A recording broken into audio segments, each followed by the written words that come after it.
For whom does the church exist?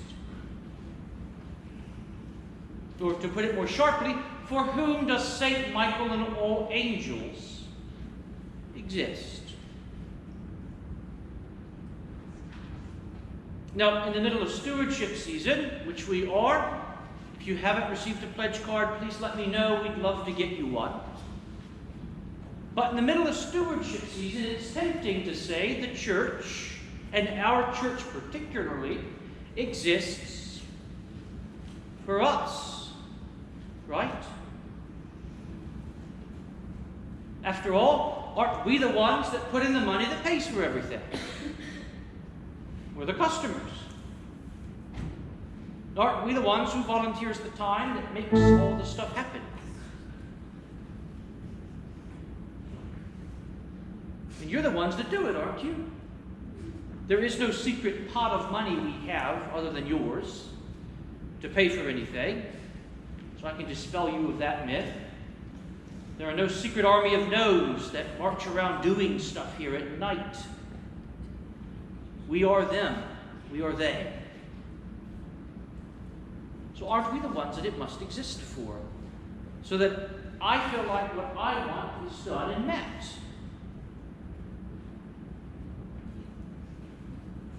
I mean, when you go to Burger King, they tell you, special orders don't upset us. Hold the pickle, hold the lettuce. Won't you let us serve it your way? Isn't that what they say at Burger King?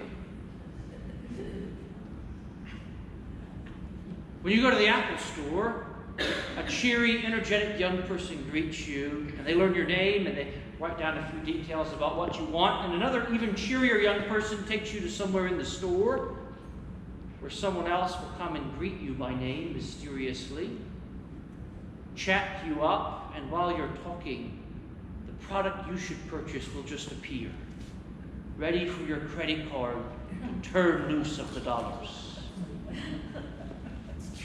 It is true. You've been to an Apple store. Yes. Because the Apple store exists for you, the customer, to come and buy Apple products.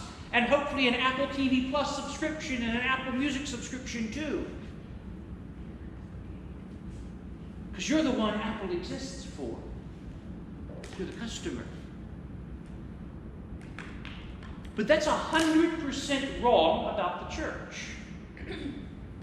The church does not exist for us. The church only exists to do two things: worship God, Father, Son, and Holy Spirit, and to help sinners become followers of Jesus Christ, so that they might be found. I imagine this is the kind of discussion or fight, if we're honest, Jesus was having with scribes and Pharisees. And so he tells them a parable, which is just a story. Imagine that you had 99 or 100 sheep. Or better yet, since you're probably not a shepherd or likely to ever be one or even meet one, imagine that you're a parent or a grandparent or an uncle or an aunt. And your family is gathered into the home. And they're all just where they should be. It's late at night, so you and your spouse are watching Netflix. And the kids are tucked safely into their beds, secretly watching their iPads, right? Instead of going to sleep, right?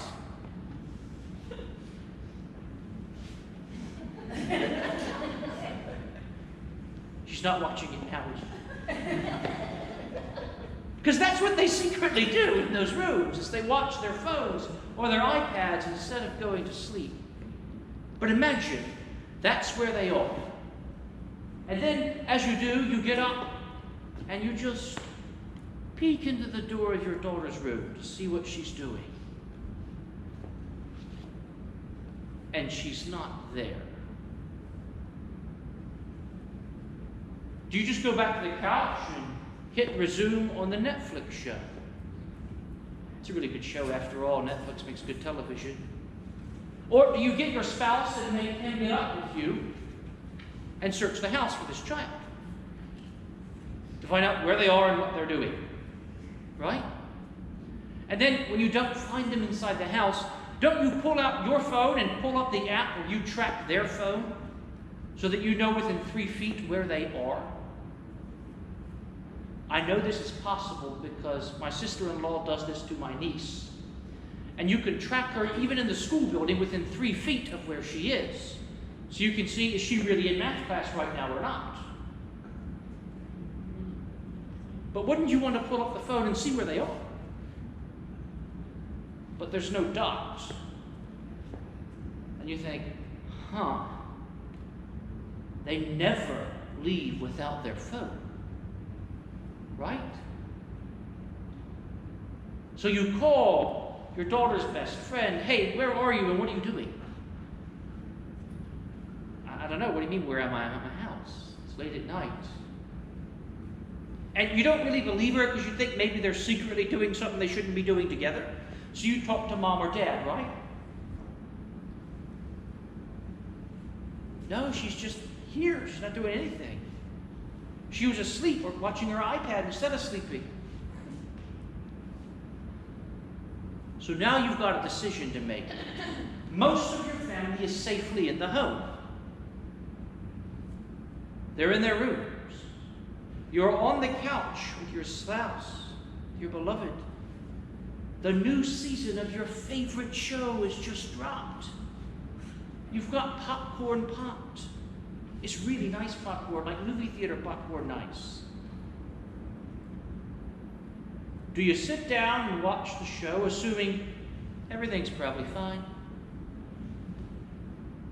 Or do you get up and leave the house and find your kid? I mean, I can't think of any parent that doesn't get up and leave the house and find their kid. Can you? I mean, you're going to go find them, aren't you? That is the situation the church finds itself in. I can see cars that pass us on Trentham Road every Sunday during church time, which means they're not in church because they're driving down Trentham. Here goes 3 cars right there, a Ford, a Chevy, and a Toyota, 2 SUVs and a truck. You see, most of our family, there goes a white van and a red car and a black car and a silver car. Most of our family is out there. There goes another car.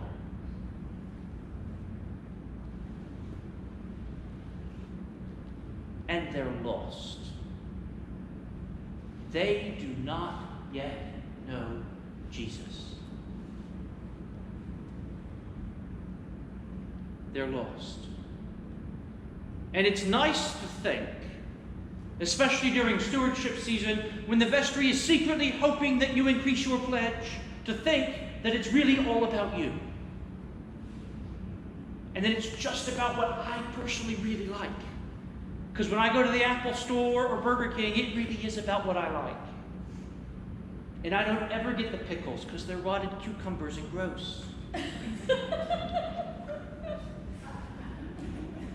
You can save them and give them to Julie. She likes pickles. Right? But I don't ever want those, and so I don't get them when I go. But the Church of Jesus Christ isn't about me. It's about worshiping God and about introducing sinners to Jesus Christ so that they might follow him. It's about us coming here to get strong so that we can go out there. 2 more cars just passed.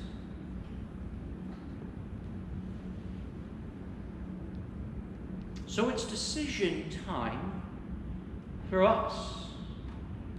A lot of our families gathered in here, and it's a really nice building with really nice stuff and really great music. Even better preaching. I mean, really great preaching, like the best.